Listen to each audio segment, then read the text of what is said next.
I even had it recommended to me by an immigration attorney not to go home for my mom's funeral because I'm listen, I don't bring it up. I make the odd jab, but I don't do topics. But I am not a supporter of the current administration. That's to put it lightly.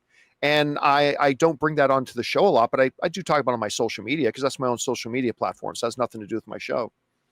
And there was a real fear that I would not be allowed back into the country. I've never even been charged in my life with anything. I literally don't have a speeding ticket. Who else can say that? I literally have no criminal charges ever against me in my life, and I have no traffic violations either. But I believe in October, my dad's alone now. He's got my other siblings up there too. But I've made the decision that in October, I'm going to go visit my dad and I'm going to cross the border. Guys, I honestly believe that once they see that I've criticized this president, I believe there is a chance they're not going to let me back in. The Vanguard will be there, sir. Yo, what's up, everyone? Welcome back to the Casa del Vanguard, coming at you guys exclusively solo here in the Bat Cave. And today we're going to be talking a little bit about John Campea, actually, who's, of course, a mainstay of movie YouTube. As some of you guys know who have watched movie YouTube for a while, John Campea used to host the AMC Movie Talk back in the day, which was a huge show back in like the early 2010s, back when, the Marvel Cinematic Universe was taking off. He then left AMC for Collider, did Collider Movie Talk for a little bit. And for the past 5 years or so, he's been independent, maybe more than 5 years. But yeah, he's had the John Campea Show, which is his independent outlet. And John Campea is a pretty basic guy. He definitely gives off sort of normie vibes. And he doesn't really talk about politics all that much. In fact, usually to the extent that he does talk about politics, his takes kind of piss me off. He kind of seems very basic and kind of like a normie, as I said. I remember during the WGA strikes, he was kind of giving the studios too much of a benefit of the doubt, coming down too hard on the organizers, stuff like that. So, he's kind of milquetoast. But one thing that people forget about John is that he's actually a Canadian immigrant, and he was born in Canada. And for that reason, he had some really interesting commentary to offer actually on the fascist Trump administration, specifically after these moves to basically totally, destroy the First Amendment and go after very basic critics of his, like Jimmy Kimmel. We're not talking about radical people. We're not talking about radical, leftist insurgents or anything like that at all. We're talking about, very basic sort of folks like Jimmy Kimmel. So it's pretty crazy. And yeah, let's get a look at John Campea's reaction here, because I thought what he had to say was surprisingly insightful and kind of powerful, actually. So again, I'm interested to hear your guys' thoughts on this, but I thought it was pretty cool to see John speaking out in this way. And yeah, let's hear what he has to say. And so it's going to be interesting now to see how, look, we're now seeing how the government is trying to take over the entertainment industry. It started with the current president of the United States naming himself as the head of the Kennedy Center for the Arts, which is ridiculous. Coming out and saying, ain't nobody who's woke getting any more awards from the Kennedy Center. So they're already taking over there. They've now gotten a couple of his biggest proponents. You know what, guys? I was watching a video clip today of Jon Stewart from a couple of years ago when he was receiving the Mark Twain Award. And somebody reshared it today because he said, when authoritarianism comes, comedians are going to be the first people they take out. Of course. And it's like, and here it is. We're living in that world now. We are living in a dictator's authoritarianism wannabe government that is now trying to take out people in the media.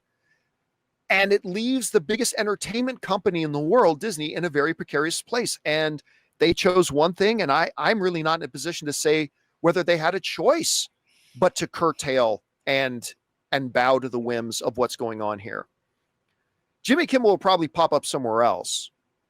Some people are already suggesting have a Canadian network broadcast him into the States. That would be pretty interesting to do if they did that. So it's an interesting situation when we find ourselves with one of the big stars of the MCU calling for people to cancel Disney Plus. And I am not sitting here saying I am not trying to purport that I have the answers to what is the right thing and what is the wrong thing to do here. I'm not saying she's right or wrong. I'm not saying Damon Lindelof is right or wrong. I'm not saying the growing number of performers and people in the industry calling for the same thing, or right or wrong. I think it's more nuanced and more thought has to be given to it.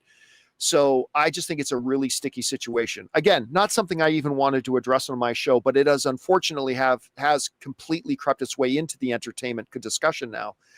So yeah, we're going to listen to a little bit more in a second here, guys, but that's pretty interesting to see John Campea just so blatantly acknowledge the reality of the situation in a way that frankly a lot of his colleagues have tiptoed around and refused to be honest about. Let's be honest, guys. The movie YouTube space that John Campea was once a major fixture of has been totally taken over by right-wing idiots, hacks, people that pander to the lowest common denominator by churning out video after video about how Indiana Jones has gone woke and the MCU and Kathleen Kennedy, this and that. And don't get me wrong, I have lots of issues with Lucasfilm myself. I could definitely go off on a lot of the, decisions and creative decisions that have been made over there for sure. But the point is, anti-woke YouTube has really, festered and just completely taken over what was once a much more, kind of positive and wholesome fan-oriented space where people actually got excited about these movies and series instead of just complaining about them constantly, and then producing rage bait. So it's pretty interesting to see John be honest about the reality of this right-wing administration in a way that, Critical Drinker, for example, would never be. So I think that's pretty interesting. And again, it's refreshing to see someone on movie YouTube just be totally honest about that. Specifically, given the fact that Donald Trump and his movement, they drape themselves and with the free speech flag, right? They pretended to be the number one champions of free speech, and that's why they had all these idiot comics like Tony Hinchcliffe and Joe Rogan, people that pretend to be anti-establishment, edgy truth tellers. Meanwhile, they get paid hundreds of millions of dollars by mega corporations like Spotify, right? So they're not independent. But either way, the right wing, they love to run with that narrative that we're the anti-establishment punk rock. We got the comedians on our side. We're all about free speech.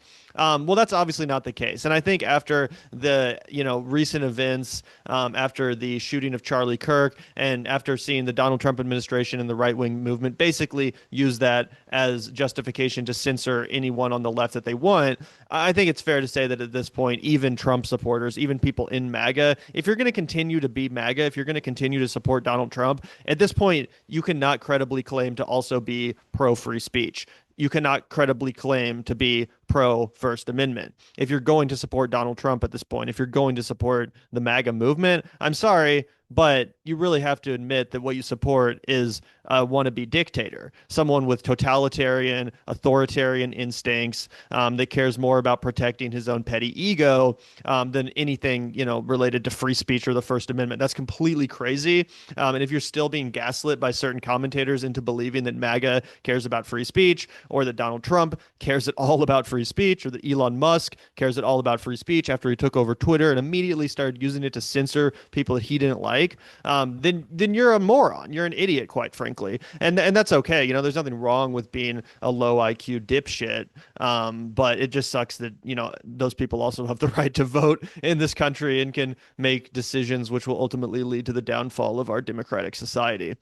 So again, let's go back to this John Campea because there's some pretty interesting stuff in here that he's going to get into, which I found to be, kind of almost shocking, if we're being honest, guys. I was not expecting John to get into this territory or to be this vulnerable. So let's take a look.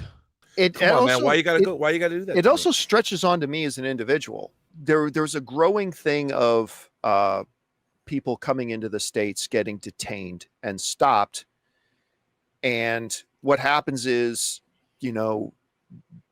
border people now will take your phones, they will scan your social media, all that kind of stuff. And if you're not a whatever, and I even had it recommended to me by an immigration attorney not to go home for my mom's funeral because, I'm listen, I don't bring it up. I make the odd jab, but I don't do topics, but I am not a supporter of the current administration. That's to put it lightly.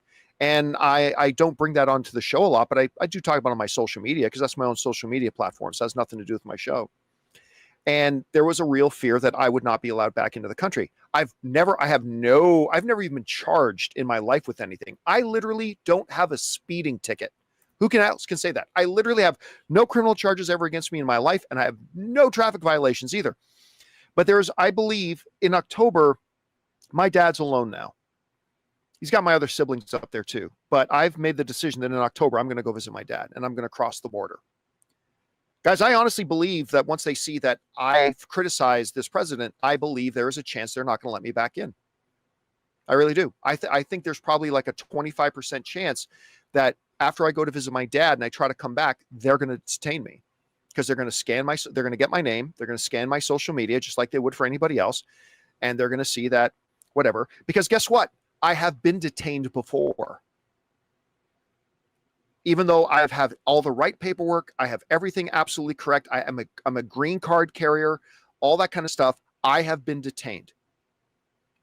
Sometimes for hours, and never given an explanation why, but we all know why. And I'm actually a little bit worried about it.